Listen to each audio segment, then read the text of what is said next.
Well, hi everyone, and welcome to Community Journal. Thank you very much for joining us. We appreciate you tuning in.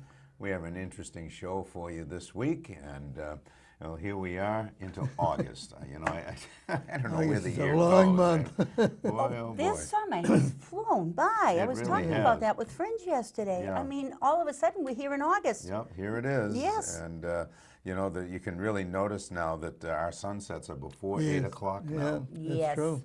Yes. So- That's Notice depressing. Yeah. And I was so happy and cheerful when I got up this morning. And the rain, our rain total for July was quite low, actually. Yeah, I remember you said it was Yeah, it was only below 2 inches. Yeah, but parts of the Cape really got very wet, so wow. you just never Yeah. know, depending on where you are.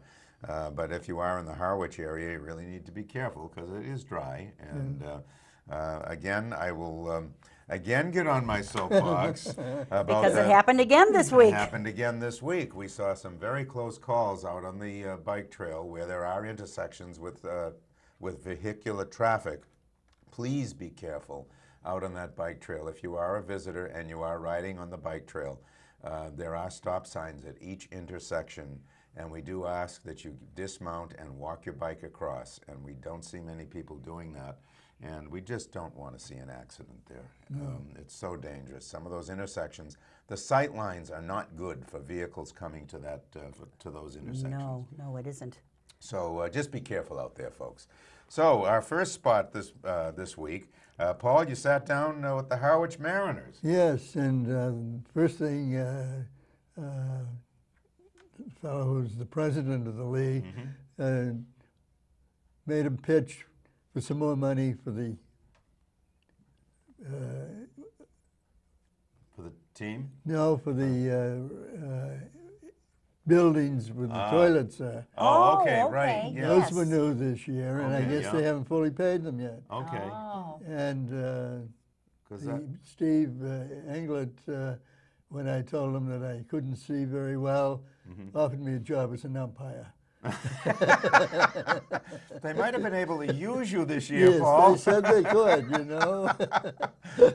Well, let's Just take go all balls to our team and all strikes. strikes. To the other, you know. Good point, Paul. Well, let's take a look and see what's going on with the Harwich Mariners.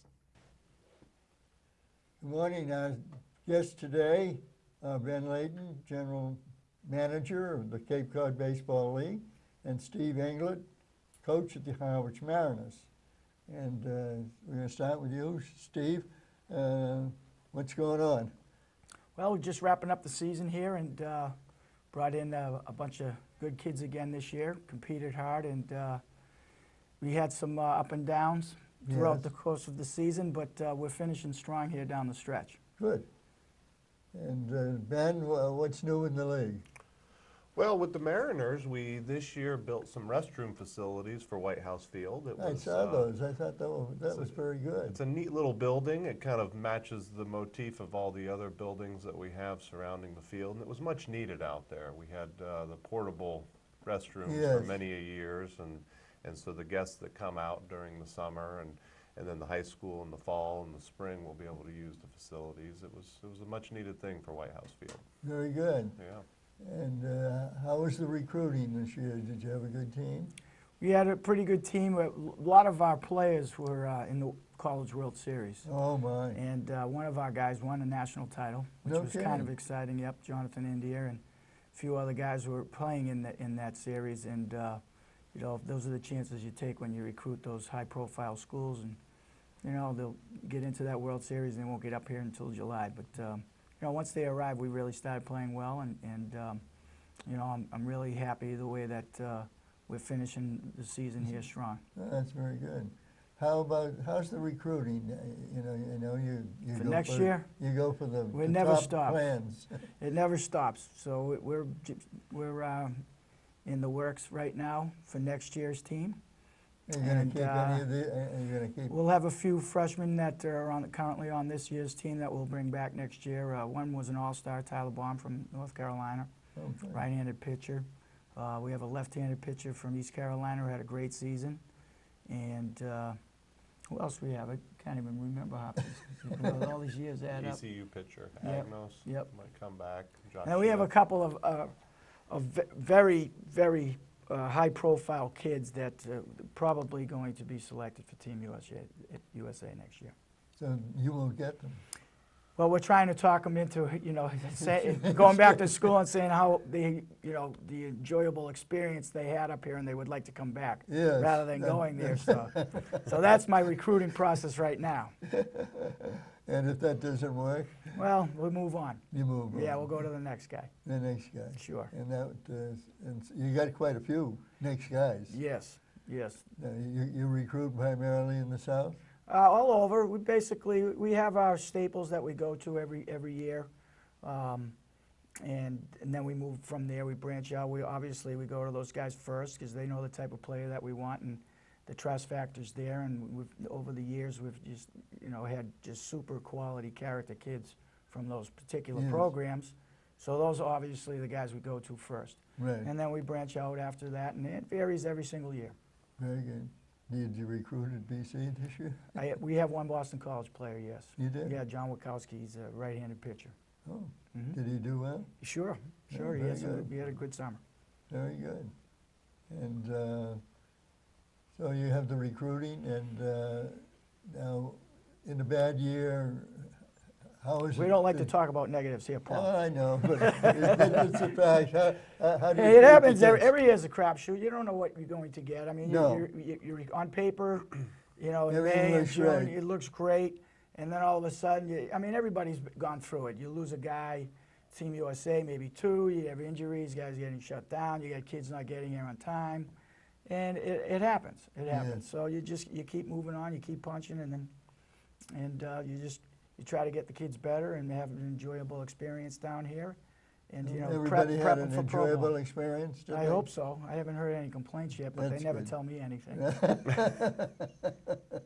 You hear anything, Ben? No, but we had the draft class from last year, so the draft happens the following year from the class that we had. And I think we had 23 or 24 guys get drafted, so now they're playing pro ball. And so that's our hope, even though the record may not reflect how we did things up here. Next year's draft, we'll have 20 to 25 of our guys here. We'll go and play pro ball again. So, really? Wow. So we're taking these guys and making them a little bit better, building the confidence up, making them learn a little bit more about the game and all its acumens and things of that nature. And so we'll send them back to school and play in fall ball, and they'll have a little bit more confidence in their swing and a little bit more on the field as well, is our hope. So, and how is the management of the league? Is that all in order?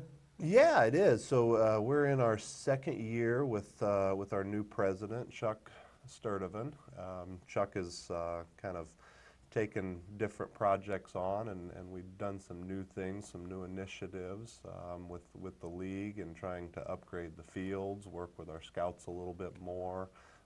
We took all the boys this year from the entire league up to Fenway Park and did a little combine up there so all the major league teams could see the talents that are down here, kind of spark some interest. And then the media has been a big thing that Chuck has really tried to put some initiatives into with Facebook and Twitter and Instagram and all the neat things. Are brand new, right? Yeah, it's a kind of the new way of media and making sure that we expose ourselves in positive manners out there, and making sure that all the different tourists come out and see our games and that sort of thing. So letting people know what time the games are and where they're at. That's important. Absolutely. Yeah, very good. Yeah.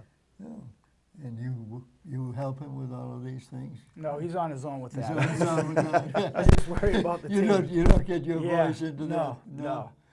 I have enough on my plate, but I let him do it. I don't. If I jumped in and tried to help out, I'd probably screw everything up. So I just let him go. And I let him vice so. versa. Yeah. He stays on the field, and I kind of stay on the other side. So we know where the boundaries are. The fence line kind of separates parts of our responsibilities.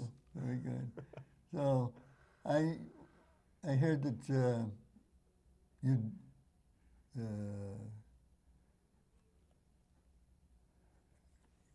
your bullpen wasn't as good as it should have been. See, again, with the negatives, Paul. Come on now.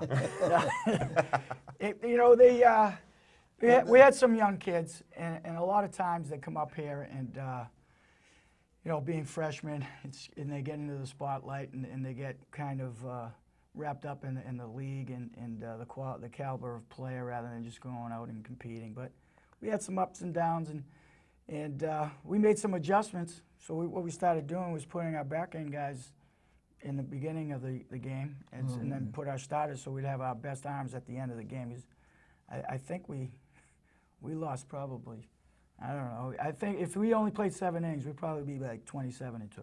Oh, No, it happens, and just so long as the kids keep competing and, you know, just learn from the experience, well, and that's just go true. back to school and, Yeah. and improve. If you're improved by the end of the summer, then, you know, mission accomplished. That's the Yes. number one goal in the summertime, is to get better.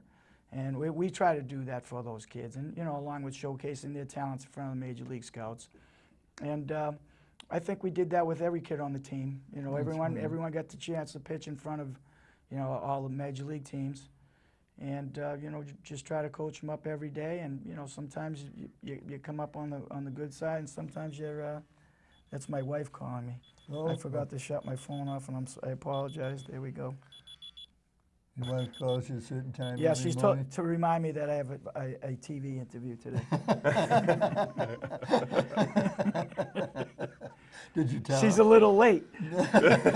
Did you tell her? Yes, I did. So, but you know, that's our main goal is to in the summertime is to, you know, showcase the kids' talents, Right. get them better, and make sure they have an enjoyable experience. Well, So that's the number one thing. And then the wins and losses, if they happen, they happen. It's a plus. right. But, you know, some days some years you have a tremendous. It just all comes together for you. Other years it's just. Just You a know, little bit. Yeah, it you happens know? to everybody, you know. That's right. But So you struggle through. yeah, you keep punching. That's all. You just keep There punching. you go. And you're satisfied with the year. Well, so not far. record-wise, but the kids that we've had they're quality kids. Quality they work kids, hard, They worked hard. and they did want to everything get you better. wanted. They're very coachable. You know, they're very receptive for everything that you're telling them, and they're good kids too. You can joke around with them, and you have fun, and you know that makes it an enjoyable experience for you as well. Yes, yeah. So- yeah. Well, you want to have some fun too. Sure, that's what we're in the game for. The game's fun, right? Yes, it is. Yeah. It's supposed should to be. Yeah, exactly, exactly. We want it to be fun. Right. Yeah. And so you went up to Fenway Park. Did they meet any of the Red Sox? They were out of town.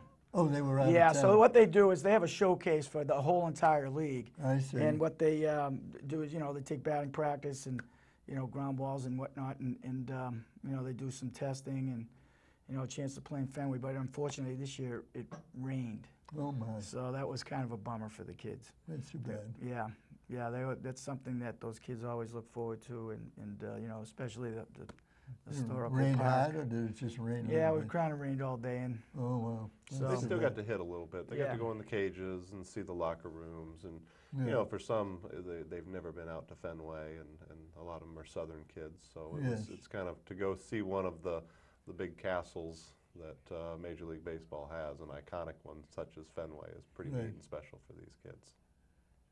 Yeah, very good. Yeah. And, Have you been up to Fenway lately? I haven't been this year. Matter of fact, it's been a couple of years. Yeah. I don't see that well. Yeah. So I'm you could umpire in our league. All right, I could, yeah. Strike one, no, ball, that's right. Where'd that ball go? I don't know. Yeah, See, I told you off camera, I got to keep him behaving. Yeah. no, that's okay. You just gave me a job. There you go. There you go. There you have You it. gotta love him for that. Yep. I'm gonna get a lot of repercussions from that one, but hey, that's okay. Yeah. Well, you think the umpires won't like that? No, that's all right. They're all good guys. Yeah, good guys. Yeah. Well, we appreciate both of you for coming. Thanks for having us. This Yes, is You're great. welcome, and, It's always our pleasure. very good. So. Yeah, and we're trying to get those donations for that new bathroom facility too. Hey, so did give you us get a that plug, all Paul. paid- Give I us thought a that was plug. all paid for. Well, there's a few little bills coming in there, so obviously it's a big thing with our community, and so if there's anybody out there that wants to help. We took out a loan with the loan shark up the streets. Yeah. Oh, really? The VIG's coming due. We got to get some money coming in, Paul. Well, that's what my profession was, in the banking business. Loan shark? Yeah, Yeah. that's right. Yeah. So it worked out well. Yeah. Yeah. I got through fine. Good. So, Terrific. well, thank you for coming, Thanks for having us. and good luck to both of you. Appreciate you. it. Thank you. Well, there you go, Paul. There's a job offer that I you know, can't that's what I refuse. said. I am all set next year. There you go. My goodness, I'll tell you. You know, that is a great organization. Yes, You know, it the is. whole league is a great league, but the Mariners are just, they're a wonderful organization. You know, we know a couple of the people personally that run that organization, and they're just wonderful people. They are. And the team, you know, they're wonderful. They have such team spirit. They do. Yes. I sing the national anthem for them there occasionally at White House Field. And a couple of years ago, and I have to say this on the air, when I was sick, a couple of years ago, I couldn't make a couple of the dates that I was supposed to sing. That team took the time to send me a card. I know. And that was I know. way above and beyond the He'll call never of duty. forget that, yeah. I will never forget that. And the Mariners are a great team, great organization. And, you know, you should get to, you know, when the season comes around again, support the team. They're a great team. They really are. Right. Now, you have got a lengthy, announcement there, Eileen. I do. Speaking of great organizations, Jack, you know, there's a volunteer program going on this summer at the Family Pantry of Cape Cod. Listen to this story, guys. It really is something you need to hear. There are 6 young girls who every summer come to Cape Cod, and they vacation here every summer. They set up a craft program for the young children of the clients of the Family Pantry of Cape Cod on Thursday afternoons from noon to 2 p.m. While their parents shop, the children have fun creating. The girls providing the sessions are sisters of 2 different families who have summer homes next to each other. Now, I hope I'm pronouncing your name correctly, Sophia, Susanna, and Nora. I think it's Sweetie, but I'm not positive. But anyway, these girls joined Bryn, Fiona, and Maeve Garrity, and they started planning this program back in January.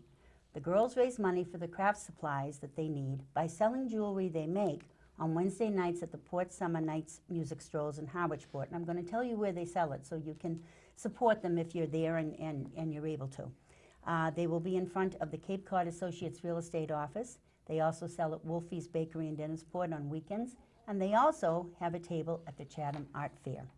This past week, the children of clients were able to make several different crafts, but among them was a holiday card.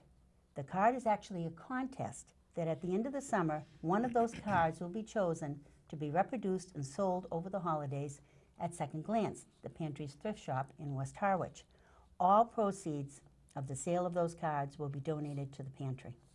Sophia Sweetie said the reason they chose to do this was to give all kids the same opportunity to have art in their lives like they have. She said, quote, "Art helps us grow." Kudos to these 6 girls who are so inspiring. The pantry is so lucky to have them volunteering, so please support their endeavors if you have the opportunity. Wow, that's great. that's a Isn't that great, wonderful? What Yes, a great idea. I know, and to plan it all themselves. They range in age from grade 6 to senior in high school. Wow, that's Wow. really You wonderful. know, Yeah. to see They're girls really of that still age, kids, yeah. yes, Yeah, thinking that's of nice. other people. That is really Wonderful. nice. Very nice. Thank you, Eileen. The Town of Harwich Community Preservation Committee is going to be holding a public information hearing on Thursday, August 10th at 6 p.m. in the Griffin Room at the Harwich Town Hall, right in Harwich Center. If you're interested in the Community Preservation Act and/or funding for a project, attend the hearing to learn about the CPC and discuss possible projects.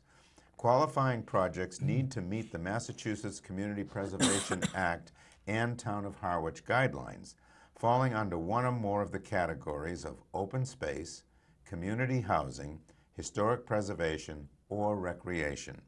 Application packets are available online at www.harwich-ma.gov/community-preservation-committee or from the town administrator's office. Now, given that website, I think it's easier just come down to the town administrator's office to get your packet. I think it's a little bit easier to do it that way, but I'll repeat it just in case. www.harwich-ma.gov/community-preservation-committee, or from the town administrator's office to get the application packet. Again, that's the public information hearing on Thursday, August 10th at 6 p.m. So Very good. that's another thing that might possibly interest some people. Yes, absolutely. Now, again, we have a very active library, of course, and Ann Carpenter down at the library is going to bring us up to date as to what's going on. So let's take a look. I'm Ann Carpenter, the Youth Services Librarian at the Brooks Free Library, and I'm here to talk about some of the programs we have going on this week at the Brooks Free Library. All of these programs are free and are intended for anyone who is here in Harwich. On Thursday at 2:30, we're going to have Read to Dogs. This is a great program. Our friends from the Companion Animal Program bring in their specially trained service dogs that do therapy work with children and adults, and they bring them in, and then we set out a whole bunch of different books about dogs, and we let the kids come in and read to the dog. It's a great program sometimes for struggling readers because they have an audience that is going to sit and listen without judging how they're reading. It's also a great program for everybody else as well, because you get to spend some time with a dog, and which is a great thing. So that's going to be 2:30 on August 3rd. On Friday, August 4th, we're going to have our weekly Friday craft for elementary school students. And this week is going to be a lot of fun because it's going to be clay. So we're going to have a whole variety, everyone will get a slab of clay, and then we'll have a whole variety of other materials that you can use to make a little clay person, which is going to be a lot of fun. On Monday, we have a middle school program, middle school and high school. So anyone entering grades 5 and above can come to this program. And this week we're going to be doing jelly printing, which is a somewhat obscure project, so I want to talk about that a little bit. We have special plates. They're called jelly plates, and they sort of like a little bit like super thick gelatin, if you can imagine that in your head, like Jello jigglers on steroids type of a thing. And what's great about them is that you can put a bunch of different materials with different textures down, and then when you put the ink down, and you can make some prints that have some really unique and interesting textured patterns because they sort of sink into the gelatin. And it is a lot of fun if you have anyone who loves art or crafting things or making things. This is definitely a project that they are going to love, and that is for grades 5 and above at 2:30 on Monday, August 7th. On Tuesday, at the 8th at 2:30 again, we're going to have a super cold science program. The Boston Museum of Science has a traveling exhibition, and we have hired them to come in and talk about super cold science. So they're going to be talking about dry ice and freezing temperatures and things of that nature. It's going to be really neat. So if you have little budding scientists, they'll definitely enjoy it. And that's at 2:30 on August 8th, which is a Tuesday. As with all of our special programs, we'll start handing out tickets half an hour before the show at 2 o'clock. They're free tickets. They just help us make sure that we have enough in the building. On Wednesday, August 9th, we're going to have our weekly Build It Challenge. Every week on Wednesdays at 2:30, we're giving the kids different supplies and asking them to build something specific. This week's challenge is to make a bucket tower. So not only do you have to build a tower, we've leveled up now, because we made just regular towers a couple weeks ago. Now the tower is going to have some sort of a bucket on it that will hold a certain amount of weight. And as with all of our Build It challenges, we're going to have a number of different levels of challenge, so that way every child can be both simultaneously successful and truly challenged to work to their own potential. And that's at 2:30 on Wednesday. If you have a preschooler or a baby or toddler, we have some programs for them too. Mondays at 10:30 we have Creative Movement, which involves reenacting fairy tales, singing, dancing, all kinds of different fun things to get the wiggles out. On Tuesdays at 10:30 is Mother Goose. In that one we sing songs, we do nursery rhymes, we play with scarves, we shake instruments, we do all kinds of fun ones. And that one is great for babies, toddlers, and preschoolers. And then on Friday at 10:30 we have Story Time, where we'll read a number of different picture books and sing songs and also do the scarves and the instruments because it's fun. I enjoy doing it, so I always bring them out. In addition, we also are going to be having our regular summer reading program going on, where every time a student reads for 2.5 hours, they can have a free prize and a book. And it's not too late to sign up. We're getting close to the end of the program, but it's never too late to sign up, which is a great thing. Nice. All of our programs are free of charge, and if you want any more information, you can check our website at www.brooksfreelibrary.org. We'll look forward to seeing you this week. We'll talk about varied activities from toddlers all the way up to middle and high schoolers. That's amazing, really. She is amazing. It really is. Yeah. That one with the gelatin, I know, sounded such fun. that really sounds like a lot of fun. It did. She just does a great job over there. The whole staff over there, as we've said many times, they do a great job. They really do. Very lucky here in Harwich. We are, that's for Yes. sure. Eileen, what do you have there? And speaking of being lucky in Harwich, the Cape Cod Theatre Company, home of the Harwich Junior Theatre, has lots of fun things going on this summer as usual. They'll be wrapping up the play Charlotte's Web this weekend. It'll be playing through August 6th on Friday, Saturday, and Sundays at 4, and tonight at 7, if you see this before 7 tonight. Also going on in August are the shows Peter Pan and Wendy, which will be playing from August 11th through August 27th, so you can plan and get some tickets ahead of time if you have some young visitors coming. They'll be showing that play on Tuesdays, Wednesdays, and Thursdays at 7, Friday, Saturday, and Sundays at 4. And they have brought back by popular demand the show Always Patsy Cline. And it will be playing from August 12th through September 3rd on Saturday, Sunday, and Monday evenings. So 2 shows not to miss. That's for sure. Yes. And I know we've seen that Patsy Cline show, and A couple of times. It really is wonderful. Oh, it's wonderful. Yeah, it's very well done. Okay, thank you, Eileen. You're welcome. Now, I have several events here for the Council on Aging. Very active organization, of course, here in town. On August 11th, the men's breakfast will be taking place from 9 to 10. Members of the Cape Cod Classics Car Company, Car Club rather, will be here to show off some of their vehicles. And knowing some of the cars that are around here, that's a can't miss, because there are some great classic cars that are housed here on Cape Cod. I know. There are some real collectors here. So, anytime that they bring them out to show them off, that's really a great opportunity. That's August 11th, men's breakfast, 9 to 10 o'clock on the 11th. August 11th, also men's book club from 10 to 11 o'clock. The Finest Hours is our book for the month, and copies are available at the Brooks Free Library.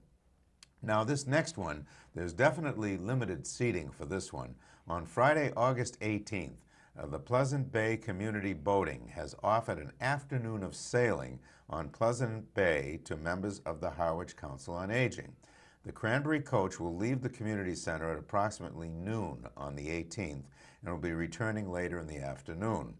While this is a free event, you must submit a medical form and a waiver available at the COA prior to registration. Now, the reason for that is because the access to the boats is a little bit challenging.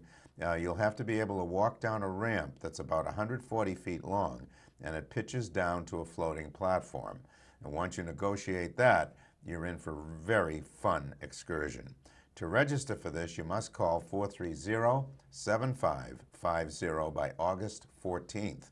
If you have any questions, please contact Kevin at 430-7551. And they look forward to seeing you on the water. Again, that's August 18th on Friday, the 18th of August. And Again, that is limited seating for that one, so if you're interested, you really need to get on that one right away. Sounds like fun. It does sound like fun.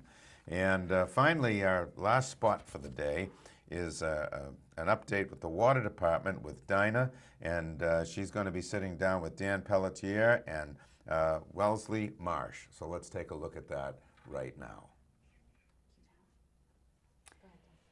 Hello. We're doing a water update today, and I'm here with Dan Pelletier and Wellesley Marsh of the Water Department. Dan is the supervisor of Harwich Water Department. Good day. Hello. Hello. And I have some questions for you today, things that I'm interested in hearing about, and I think probably other people would be as well. First of all, I've heard the term service tight. Can you tell me what that means and what it entails? Yeah, so the department offers what we call the Service Type Protection Plan, and what that is essentially an insurance policy for your water service line. It is billed once a year and it is $68. And I can hand it over to Wellesley to give some of the nitty-gritty on that.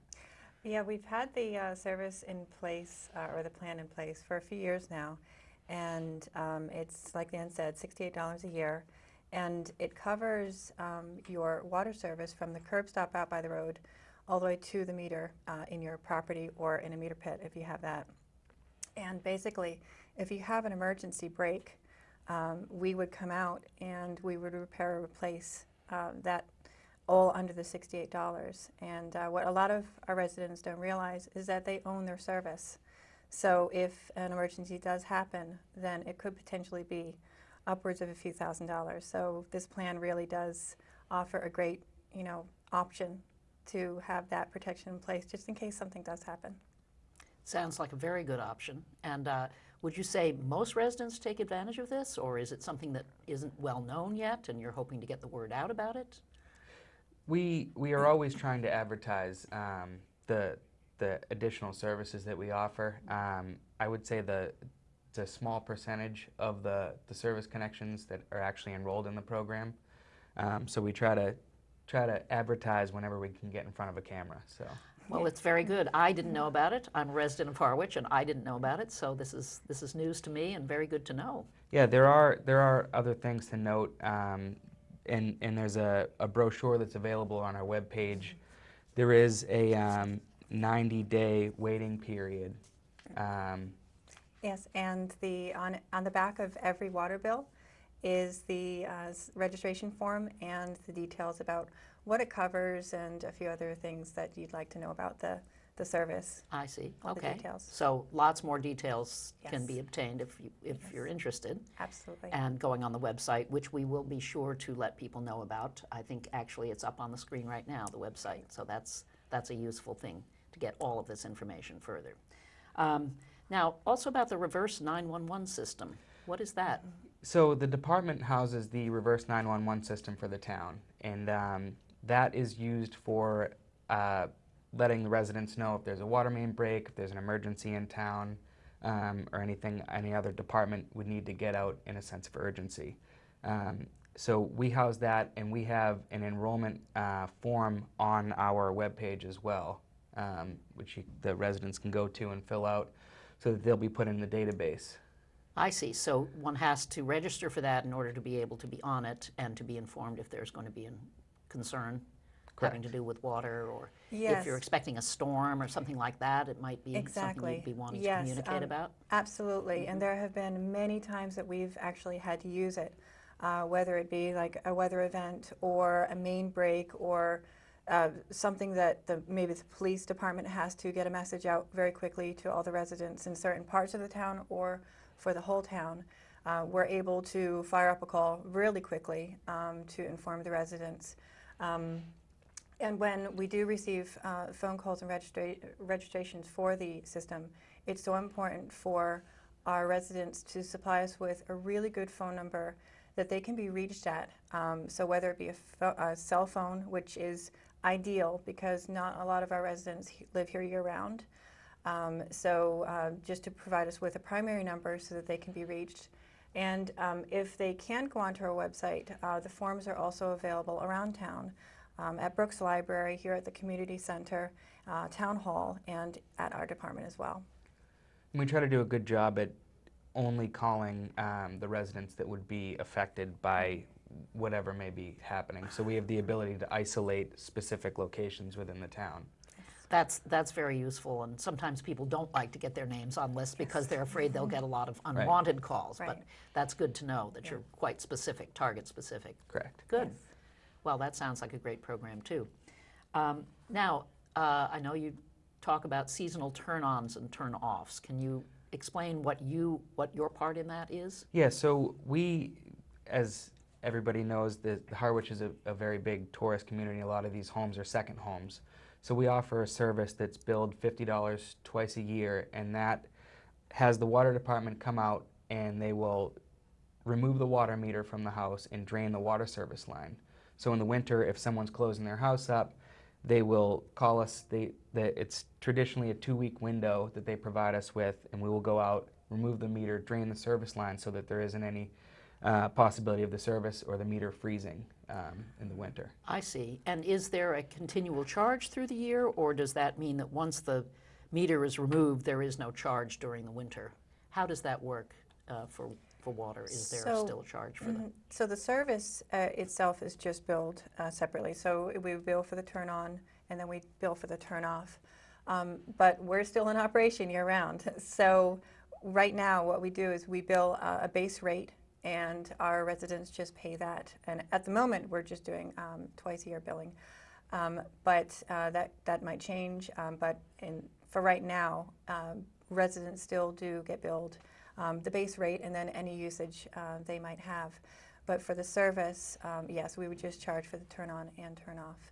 And one other point about the service is that a lot of our residents don't realize that the water remains on and live at the road, and there's a little bit of water that remains in the meter. So if they have their plumber drain the inside of the house but decide to leave the water on and active to the house, that potentially could still freeze. So to have the complete shutdown and to have that peace of mind knowing that it won't freeze or burst is definitely something to consider. Absolutely. Because if it goes and no one's there, the only way to find out is if water starts coming out the windows. Yes, basically. it can be a mess. Yes. And sometimes even though power's left on, we have power cuts, as you know, and we have unfortunately had a few scenarios where as soon as the power is out, they lose heat and then something happens. So we've seen that a few times. Right. That sort of thing can be a nightmare for homeowners, so certainly everybody would want to know about that. And that's great. That's a great service. So speaking of paying bills, I know you also have an online bill pay system. Do you want to talk a little bit about that and how that works? Yes, we've been really encouraging our residents to take advantage of our online bill payment system. It's free to register, or you can just do a one-time payment without registering. And it's just a really good second option to be able to access their bills and information via the website. Because sometimes, you know, snail mail doesn't get to them. A lot of our residents are not year-round, so if they have a forward on their mail, it might be delayed, so they might miss the payment deadline. So to be able to access the website and the payment portal anywhere in the world or anytime they want, they can. And it's just a really great feature, and it doesn't cost anything. So, and as soon as we upload bills, they are also sent an email so that they're aware. Excellent. Yes. So even if they're off vacationing in Mexico, Yes. they can make sure that they pay their bill on time to Harwich. Yes. Great. Good. So is there anything else that you'd like to share with our audience today about the water department or any other programs that you have? Or Yeah, so I would like to point people to our website. It has a lot of valuable resources on it with regard to leak detection. It's always important, you know, people, if they have a toilet running, they don't realize how much water can actually pass through their meter, and they're ultimately responsible to pay for that water. So we offer leak detection kits that are available for pickup at our office. We have leak detection literature on the web page, as well as literature on irrigation systems, water conservation, and Yeah, a lot of information. It's really useful, and there's a lot that goes into our department. A lot, and it's, I think, a lot of people take it for granted, for just turning on a tap and knowing that they have clean drinking water, and just to take a look around our website and see just how much goes into it. We have water quality reports on our website. We have, like Dan said, leak detection, just a lot of resources to take advantage of. Well, that's great. And actually, a lot of people I know are concerned about the quality of the water, and so it's really important that they know how much you're doing and how you've really got it covered to a great extent, which is great. Great to know you're here. we try to implement, voluntary water restrictions annually to try to help. A lot of people water their lawn every day, and that's not always necessary. And you'll see driving around town, we have the big signs, so there's a little X that will move up and down depending on the drought status, and that gets sent to us from the state, and we'll upgrade that to whatever status we may be in. That's good. So it's right up to the minute, really, Yeah. with what the water table tells us, right? As well as on the web page, if there's any water restrictions, we'll publish that right on the front page of the website. So. Well, excellent. Thank you so much for coming in today. Really appreciated meeting you both, Dan and Wellesley. Thank you. And thanks for sharing this very important information about the water department. Thank you for having us. Thank you for having us. Boy, what an informative piece. That was Yes. very, very interesting. Yes, definitely. We'll have to Yeah. go on that website. Yeah, no, that was Yes. very, very informative and very well done. Thank you, Dinah, and Yes. also the water department people. We really appreciate that, both Dan and Wellesley, and that was great.